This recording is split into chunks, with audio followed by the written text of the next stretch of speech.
দুর্গাপুজোকে কেন্দ্র করে বিভিন্ন জায়গায় বস্ত্রদান কর্মসূচির আয়োজন করা হয়েছে। টাউন বরদোয়ালি মণ্ডলের উদ্যোগে একাধিক জায়গায় এই কর্মসূচি অনুষ্ঠিত হয়। তার এই অঙ্গ হিসাবে 34 নম্বর ওয়ার্ড অফিসের সামনে মায়েদের মধ্যে বস্ত্রদান কর্মসূচি অনুষ্ঠিত হয়েছে এবং সেই কর্মসূচিতে সামিল হয়েছেন টাউন বরদোয়ালি বিধানসভার বিধায়ক তথা রাজ্যের মুখ্যমন্ত্রী ডাক্তার মানিক সাহা সহ অন্যান্যদের উপস্থিতিতে এই আয়োজনে ব্যাপক সাড়া পড়েছে বলে স্থানীয় নেতৃত্ব সেখানে দাবি করেছেন এবং তার পাশাপাশি এই পুজোর দিনগুলো ভালো কাটুক সংবাদ মাধ্যমের মুখোমুখি হয়েও প্রতিক্রিয়া ব্যক্ত করেছেন মুখ্যমন্ত্রী ডাক্তার মানিক সাহা। আমরা সরাসরি সেই বস্ত্রদান আয়োজনের খানিকটা অংশ দেখব, তারপর মুখ্যমন্ত্রীর বক্তব্য শুনব।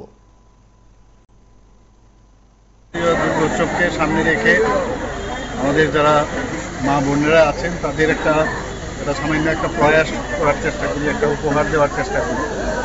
তো গতকালও আমার 8 নং বরদোয়ালি আমার যে বিধানসভা, সেখানে 20 নম্বর ওয়ার্ডে কিছু কাপড় আমি বিতরণ করেছি। আজকে এখানে 34 নম্বর ওয়ার্ডে আমাদের সভাপতিও আছেন, আমাদের কর্পোরেটর মহোদয় এখানে আছেন। সবাই মিলে আমরা এখানে উপস্থিত থেকে এই যে দুর্গাপূজা, সেই দুর্গাপূজাতে সবার মুখে একটা হাসি ফুটাক এবং সবাই মিলে আমরা আনন্দে মাতোয়ারা হই, এই চিন্তা ভাবনায় আজকে মা বোনদের মধ্যে কিছু শাড়ি বিতরণ করেছে।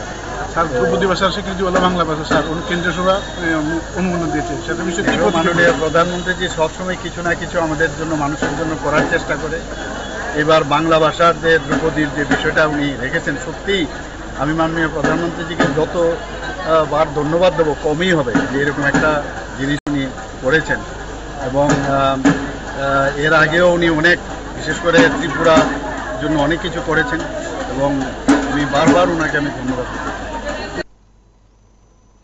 আপনারা শুনলেন মুখ্যমন্ত্রীর প্রতিক্রিয়া। বস্ত্রদান কর্মসূচি অনুষ্ঠিত হচ্ছে রাজ্যের একাধিক জায়গায় এবং তার পাশাপাশি টাউন বরদোয়ালি কেন্দ্র, সেখানে এই কর্মসূচি জারি আছে। গতকালের পর আজ এই কর্মসূচিতে অংশ নিয়েছেন মুখ্যমন্ত্রী। আপনারা সঙ্গে থাকুন, দেখতে থাকুন PB24।